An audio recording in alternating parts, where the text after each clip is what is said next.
So we're going to talk about serving today, and I thought, scripturally, there are a lot of examples we could go to, but I want to think of it in terms of what Jesus does. And when it comes to Jesus, there's one thing that comes to mind more than any other for me, and that is as he washes his disciples' feet. Now, there are a lot of other stories of Jesus serving that we could think of. As he encounters people along the way, the fact that he will make physical contact with a leper, when that was not something that was done in his day. The fact that there are the poor and the maligned and people in different parts of society that he will stop and he will make the effort to connect with. You will see a lot of occasions where it just talks about him seeing someone or maybe asking a question to start a conversation. As he meets the Samaritan woman at the well, in a place that people wouldn't go normally, talking to a person people wouldn't normally talk to, and there's this incredible encounter that happens. But what he does with his disciples in John chapter 13, I think is pretty amazing. And it's hard for us sometimes to see this story as new because we've heard it so many times. But I want you to just think of all of the surprise, the shock, the wonder, everything that would have gone with the occasion of what happens in John chapter 13. And what we'll learn from Jesus here is how he serves. I think we learn a lot about how Jesus serves by watching what he does in John chapter 13. And we can see the different characteristics of what service looks like through the eyes of Jesus. So John chapter 13, we'll begin in verse 1, says, "Before the feast of Passover, when Jesus knew that his hour had come to depart out of this world to the Father, having loved his own who were in the world, he loved them to the end." And beginning as we see Jesus serving, he serves in love. And it's interesting to me that we think of all the different ways that he shows love, where people will come to him and they will be lame, they will be deaf, they will be blind, whatever it may be, and he will change their life forever, and that feels like an act of love. Or you think of the fact that the apostles, as they kind of bumble around from time to time and get the answers wrong, that he will continue to love them and be patient with them and guide them along. There are so many places we see Jesus showing his love that if I were to ask you before we got into this, where do you see Jesus loving? I'm not sure if this story would be the first place you think of. And yet, as we see it introduced, it's a story that is in love. And so as he serves, the foundation for his service, the reason he does it, what undergirds all of it is love. And for us in all of our interactions, that's where we should be beginning. But when it comes to service, he has showed them love over and over and over again, and now there's some sort of a culmination. I know there's a greater one coming in the cross, but as far as his time there with them, there is this act of love that happens in service. In verse 2, it says, "During supper, when the devil had already put it into the heart of Judas Iscariot, Simon's son, to betray him." So he doesn't only act in love, he also, if I can get there we go, he also acts to the undeserving. Do you ever find yourself, if you're trying to do something good for somebody, at least kind of making the scoreboard in your head a little bit of, okay, now they've done this, this, and this, and so I should probably do this, this, and this. Or if someone comes to you and asks for help, there are probably people you would have a very hard time saying no to, and other people you'd maybe have an easier time saying no to. I think we tend to, even when we're not trying to, classify in that way. Or if you think of maybe people you don't know, strangers who are looking for help. I've mentioned to you before that I'm in a couple of different Facebook groups that are Ada community things, just to try to keep an eye on what's going on in town and all that kind of stuff. And periodically, there will be somebody in one of those groups that asks for help with something. Sometimes it's something as simple as they need their car to get somewhere to be fixed, or sometimes it's I'm between jobs and I'm trying to find something to do. And sometimes they're looking for, I'll be happy to mow your yard or fix something or whatever to make a little money, or sometimes it's, would you give me this? And I would imagine as people read each of these things, there are a lot of things that go through your mind of what are these people about? What are they like? Is this unusual for them? Is this a regular thing for them? Or maybe you have been there somewhere along the way where you have needed help from someone else, and someone kind of looks at you with a little bit of a critical eye, wondering, what is this about? If Jesus had any reason to not serve someone, wouldn't it be Judas? I mean, I know we could look through the Gospels and we can see Pharisees and Sadducees and teachers of the law and all these people who do things that seem against Jesus or trying to trap him, but when someone this close to him has turned on him. And for a lot of us, we've been there, by the way. Not in the same level we see with Jesus and Judas, but a lot of us have friends who are not friends anymore, who somewhere along the way have betrayed, have done something wrong, and it has eaten away at that relationship. Wouldn't there be a piece of you, if you're Jesus, that says, okay, Judas, it's time for you to go. I have something to do with the other 11. And yet Jesus doesn't do that. He doesn't classify these people as to who's deserving, who's not, who has served the most, who's done the most. I don't see even though Peter, James, and John tend to go off with him a lot into these kind of group of 4 things that they will do. They're kind of the closest of the apostles. It's not as if they get a better spot for this. With each of his disciples, he takes this time to wash their feet. So even though he knows what Judas is going to do, he does it anyway. Jesus, knowing that the Father had given all things into his hands, and that he had come from God and was going back to God, rose from supper. Just imagine for a minute. What would this be like? You know, I would imagine most of you are already counting down the minutes until we're going to leave and go eat lunch together, either at somebody's house or at a restaurant or wherever we're going. What would it be like as you're sitting there, just the regular meal things going on, if someone at the table stood suddenly and then just kind of remained standing there for a minute? How long would it take before everybody kind of stops what they're doing and wonders what exactly is going on here? So he rises from the table. He laid aside his outer garments, so, taking off the coat in our day and time, laid aside his outer garments, taking a towel, tied it around his waist. Waitress, could you bring me a rag? Could you imagine this unfolding today? Then he poured water into a basin and began to wash the disciples' feet and to wipe them with the towel that was wrapped around him. And I would imagine we have gone from a group of people at a table like it is everywhere. We were eating on Wednesday evening with some friends over at Polo's, and there were 8 of us who were there, and there were 2 different conversations going on at the same time. There was one with my wife and I and our boys trying to explain something we had told them months ago that they had never heard before.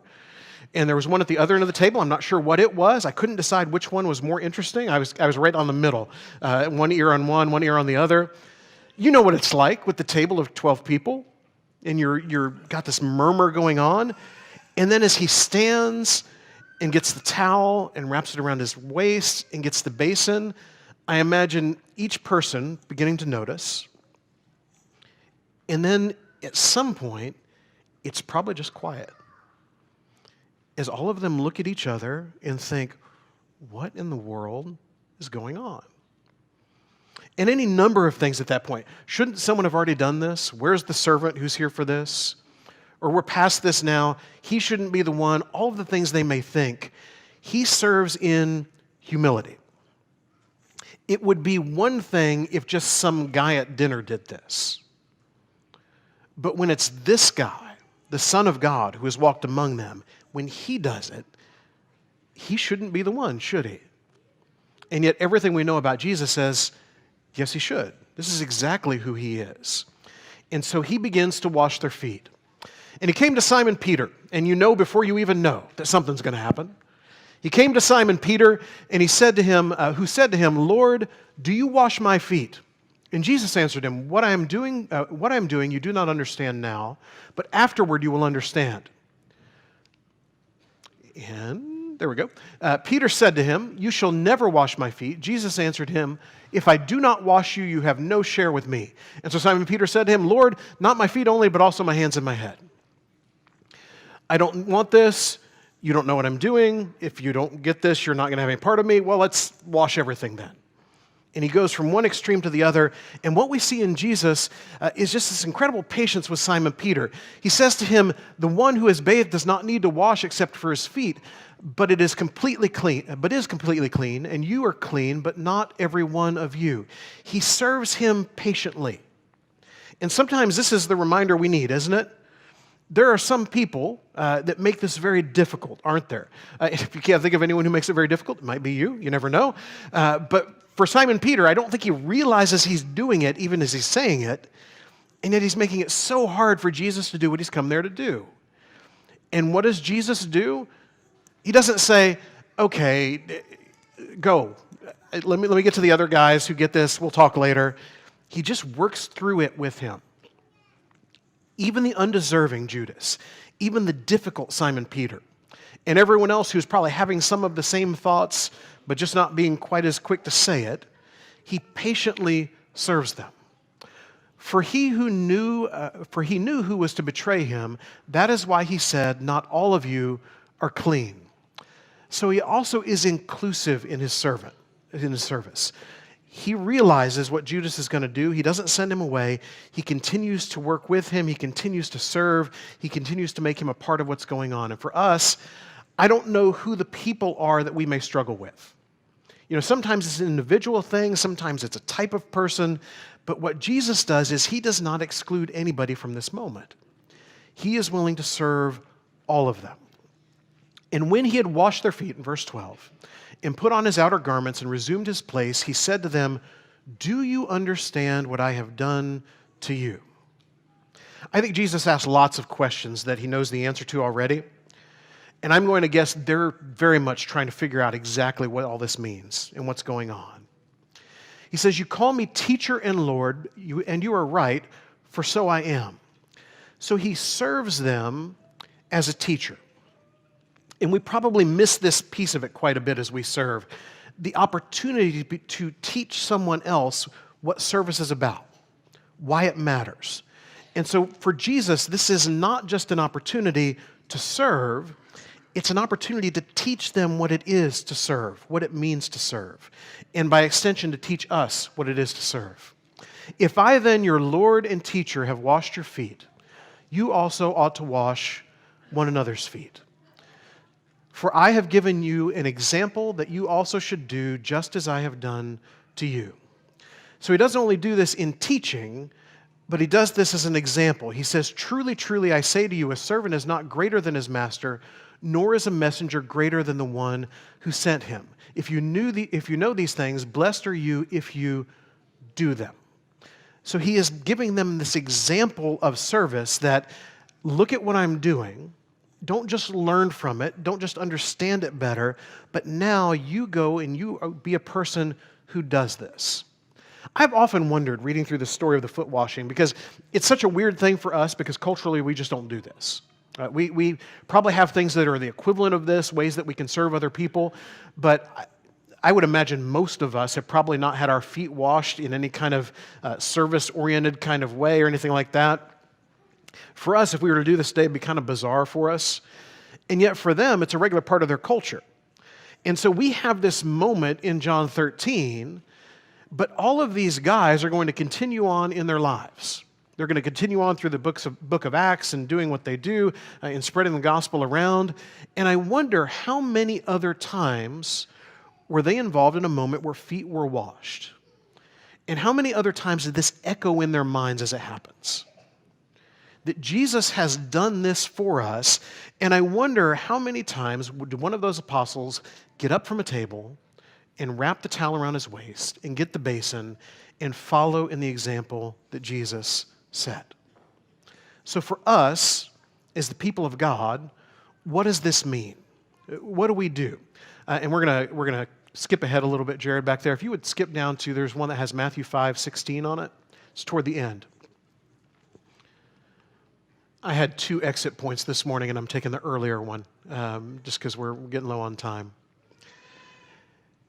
Jesus explains what service is. And if you look in the following couple chapters there in John 15, he begins to talk about being the vine and the branches and how we will show the fruit of being connected to him. I believe he's connected to the idea of love and service and all of those things that we will show as we are connected to him. And as we work our way through Paul's letters, we see Paul talk a lot about the idea of works. And as Paul talks about that in Galatians specifically, he talks about the idea that we shouldn't grow weary of doing good works, and that those good works begin with one another, and then gradually we extend that beyond. We move beyond just the one another, so we do good for each other, and then we serve those on the outside of our body as well. And I believe Jesus explains why we do this in Matthew chapter 5. And I was thrilled when Mark hit on this in class a little bit this morning. In Matthew 5 and verse 16, Jesus says this, "In the same way, let your light shine before others, so that they may see your good works and give glory to your Father who is in heaven.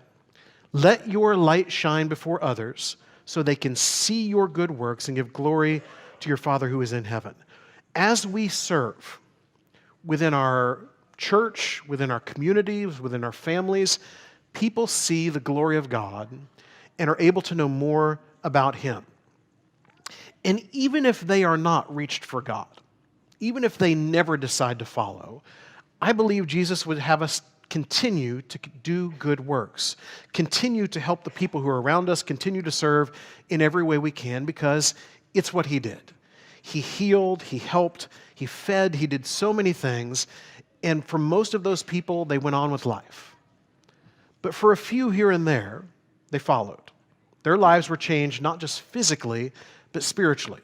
And for us, the idea of serving opens up to that same thing. If we think back, as we've been talking about so much about exile over the summer, we are people who are planted within this community for the good of this community. And because of that, we need to reach out and serve and do good for those around us. This morning, if you are not doing, if you are not serving, if you are not someone who is showing God's light within our world, let me encourage you to be somebody who does that. It is not an incredibly difficult thing. There are so many opportunities around us for us to do good, so many opportunities for us to make the world in which we are in a better place. Could you imagine? And I like that we talked about, if you weren't in Mark's class this morning, by the way, it was great. I like that we talked about everybody needing to fill out the little involvement forms and all that. But even that is just a starting point. If you just counted on the church to plan all the good works for you to do, there's not enough. You need to do so much more. You encounter so many people every day of the week that there's no service project set up for, there's no thing on the blue form for that, but yet you are there in a place where you can do good, and Jesus can be seen because of that. This week needs to be a week of good works for you. In every person you encounter, every place that you go, you can serve those around you. If you do not see those opportunities, let me tell you, you are just not looking hard enough. They are there. There are so many opportunities around you to do good. And if you still don't see them, talk to one of your brothers and sisters in Christ. We've been talking about being connected last week. Here's another place to use that connection. They will point you in the direction of a place that you can go and do good. Today, if you are visiting, if you have never followed Christ, this is who we want to be. It's not just a big list of rules to follow and things to check off. We want to be people who are better people within our world because that's what Jesus did. And if you have never followed Him, you can be baptized in Him, your life can be changed, and you can be one who serves for the glory of God. Or if you have walked away from Him and you have decided to move in a different direction, you can come back to Him today. You can serve again. You can be a person who lives your life for Jesus. If there's some way we can help you in any of those things, please come while we stand and sing.